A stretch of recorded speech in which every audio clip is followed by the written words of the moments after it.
Hello everyone, I am so happy that you could join me today, and I know this video is long overdue, so I really want to express my appreciation to you for holding out and tuning in, especially those of you who have been subscribed from day one. I really appreciate it. Now that I'm finally here, I really hope you enjoy the content that I post, and of course, if you do, leave a comment and please share so that others who may be interested in similar content will have an opportunity to view this video. Without further ado, let's get into the video, because as usual, Miss Halika has a lot to say. Better life now, I just know I'm living.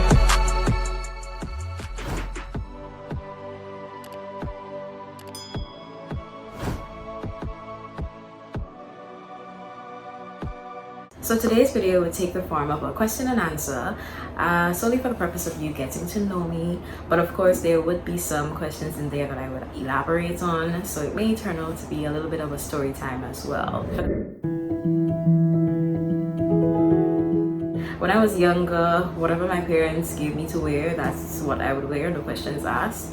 And I didn't really develop an eye for clothing or style until I got to secondary school, and there I chose to do clothing and textiles when I was in Form 4. However, in Form 3 I remember creating a hair bow, and at that time I didn't really have any experience sewing. My mother did do a little sewing, but I wasn't really allowed to use the sewing machine. So when I created this bow, there were a couple students I showed and they really liked it, and that basically inspired me to select the subject as an option. After having done that one simple thing and realizing that a lot of people liked it, I figured, okay, I might as well, learn to actually sew. In secondary school, you don't learn all there is to sewing. You learn the basics and it's up to you to develop after that. So my teacher was really helpful. Her name was Miss Hope, and to this day I am so appreciative of the fact that she basically took me under her wing and really tried to give me that extra help I needed whenever I requested it. I remember my first actual piece of clothing was a jacket that I did for Christmas party that year, and Miss Hope helped me to draft it, and I basically tried to do the skirt on my own, which was not as well tailored, but when I put the entire outfit together, I was so proud of myself, and I figured, I'm going to try to make more clothes for myself, because this is the life. Looking back at that outfit, it really was not all that, but I think from that day I felt some sort of growth, and I guess that was the impetus I really needed to pursue bigger things. So by the time I graduated, I was actually sewing, and that 2 to 3 month period between secondary school and college, I got a few gigs, which helped me to establish myself a little bit more. At that time, I wasn't saying no to any jobs. One, because it meant I would be making money, and two, I figured even if I didn't know how to do something, I could easily YouTube it. I could easily shoot a question to Miss Hope and see what she says, and that was really the developing time for me. Worst case scenario, I might just have to buy back the paper fabric, but I didn't think I was losing in any way by putting myself out there. Even though I wasn't really established, I was doing a couple of things here and there, so it made me feel like I'm progressing. While in college, I thought things would have sort of slowed down, but that wasn't necessarily the case. I actually had to juggle sewing with my assignments, and it was sort of difficult, but it proved to actually be helpful. Sometimes it gets a bit overwhelming, but because I've been doing it for a couple of years, I sort of have gotten the hang of it.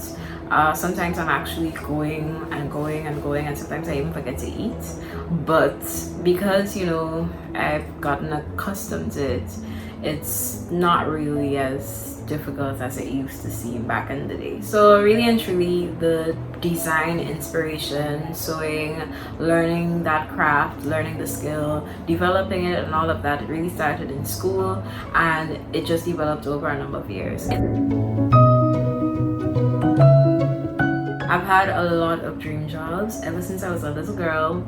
I wanted to be many different things. I wanted to be an astronaut, I wanted to be a dancer, I wanted to be a teacher, but for a really long time I was interested in medicine. I did sciences right up to college, and after I began working, I realized that okay, this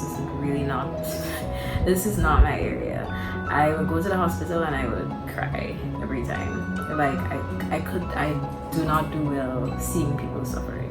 I thought I could, stick it out and try to stomach it, but I realized that, what, if I can't, even visit a hospital, then it's it's a no. One dream job that has remained consistent for me was journalism. I've always wanted to be a journalist. No matter what area I thought that I was going to be interested in next, I figured, you know what, I'm going to be that and a journalist. I guess it's because my parents always had the TV on news stations, so I was either watching CNN or BBC. So I guess those were my only role models at the time. And also I really liked English. Like, I would enjoy doing reports, I would enjoy writing essays, I would enjoy writing compositions, like from a young age. So I guess that's why I felt like journalism was really, and I always felt that if I didn't get to be a journalist, I could always have like a talk show, because it's essentially the same thing, doing interviews, talking, and all of that good stuff. So I would say YouTube is kind of like that now, without all the glitz and glam. But yeah, I've always loved journalism, and that has been my one consistent dream job. That one is easy. Let go and let things be. I am learning that lesson every other week. Something might be happening and I feel like, okay, I should be in control of this, or I should be doing better at this, or I should have had a better grip of things, and almost 99.9% of the time, later on you realize that, okay, that really was not worth all the worrying. Sometimes I get so anxious and I have to literally just sit myself down and say, you know what, you're gonna get through this. Let go and let God. And you can see it in a spiritual way, you can see it in a religious way if you're really religious, because God always has a bigger plan and we're just part of that plan. And if you're not so religious, you could see it as just, the universe working things in your favor. And it has always, I can't remember anything that I have gone through that I didn't get through. So I think that's one of the biggest lessons I've learned in life, because it's really easy to be depressed about things, and then later on, if you really do that reflection, you realize it wasn't worth your worrying, it wasn't worth the depression, it really wasn't worth any of that. So you may be having some kind of difficult time or trying to navigate some kind of hard place in your life, but almost every time I know that you will eventually get through it. So that has been life's greatest lesson. I have role models for different reasons. So some people might inspire me in one area and others might inspire me in another area. But I think as of now, I would say Michelle Obama, because she's just Michelle. She's someone that has this kind of, she's obviously educated, she's well-mannered, she's well put together, but she also has that kind of finesse and that kind of funky nature. So she seems like somebody that's easy to get along with, but also she has her standards and she has her morals, and she has really done a lot for society and the world at large. So I would say she's one of my major role models, because I've enjoyed looking at what her life story was, and it's just beautiful to see how she has developed and who she's become. And yeah, she's one of my other role model for me would be Beyonce, simply because of her work ethic. So she has great talent, but the fact that she is always finding new ways to use that talent to monetize that talent is what really speaks to me, because there have been so many singers that have come and gone, or so many one-hit wonders, people with great talent, people with great content, but don't have what it takes to stay on top of their game.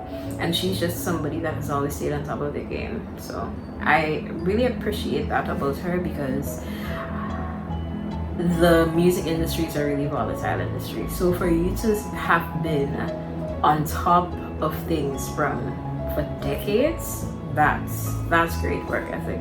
That's, I don't know, It's great work ethic, great connections, great networking, great everything. Also, I love the fact that she integrates so many different cultures and forms of art into her work.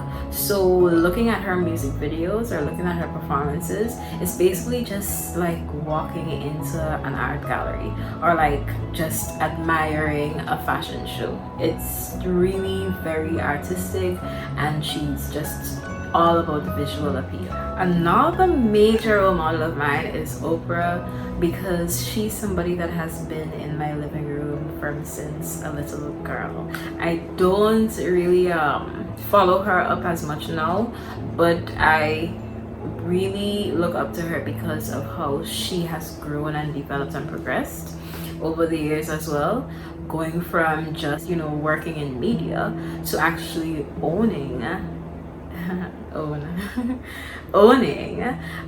media network. So that I think is really admirable, and especially because she is so giving. I always wished I would have been in one of her shows. My role models, obviously. So apart from Michelle Obama, Beyonce, Oprah, probably I would have loved to work along with somebody in the movie industry. So probably somebody like Lupita. I would want to see the world, but that's not something I can afford. So some of the top destinations I would definitely want to take is Paris, because it's like the city of love, and Paris fashion is exquisite. So I would definitely want to indulge in that. Another place I would want to go to is Italy, simply because I love pizza and I love pasta and all of that. So it would be nice to have that in the home of these great foods. And it makes for a great picture spot. Historic locations, I would definitely want to feel like, you know, I'm kind of reliving or walking through history. Bali, because it's like the epitome of self-care. It's like, I don't even know what to describe it. It's like going to Bali just to like meditate. That sounds good to me. So Bali definitely, because it's this place where you can just let go and be free, and yeah, that's the kind of vibe I get from Bali. It's funny because I actually have a TikTok account, but I'm more on the receiving end of TikTok. I watch, but I don't create.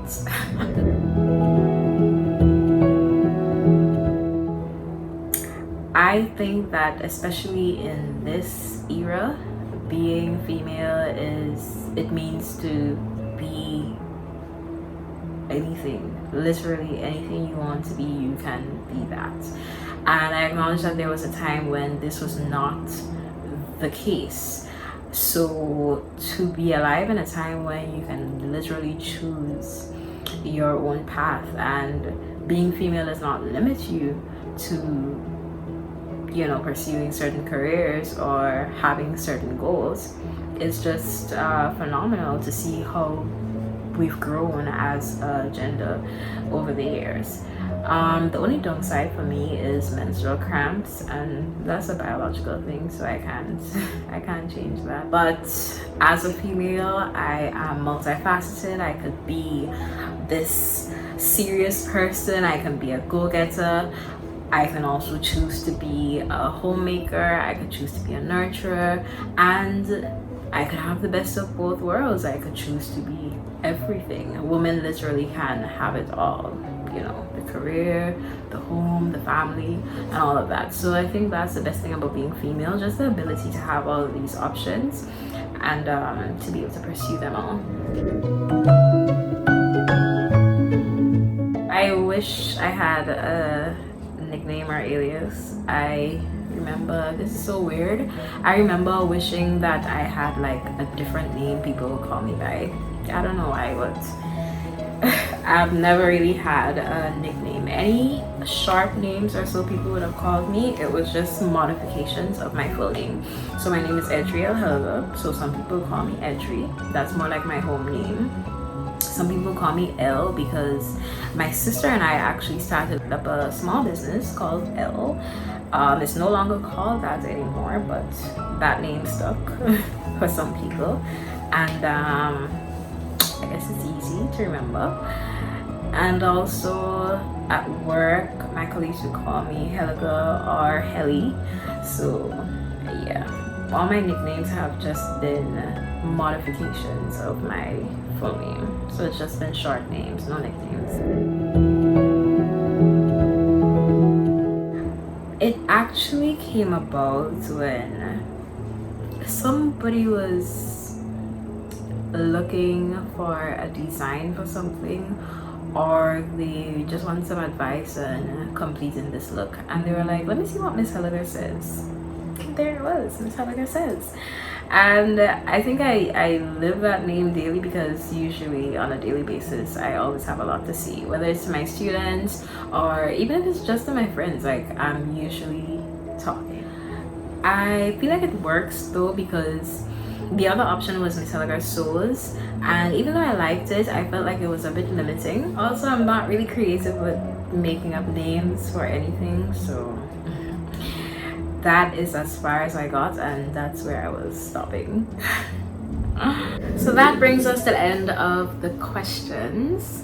I would love for this channel to be informative, as I would like to use it as a resource for my students, just to reinforce any lessons or content that I would have taught during my classes.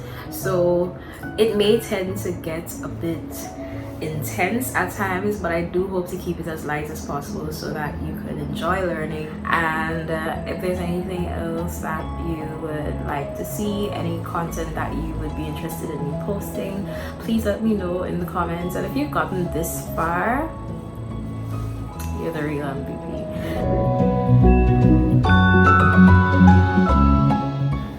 Today's quote is from G. Bruce Boyer. Real style is never right or wrong. It's a matter of being yourself on purpose. Until next time, always remember what Miss Helga says. Better life now, I just know I'm living.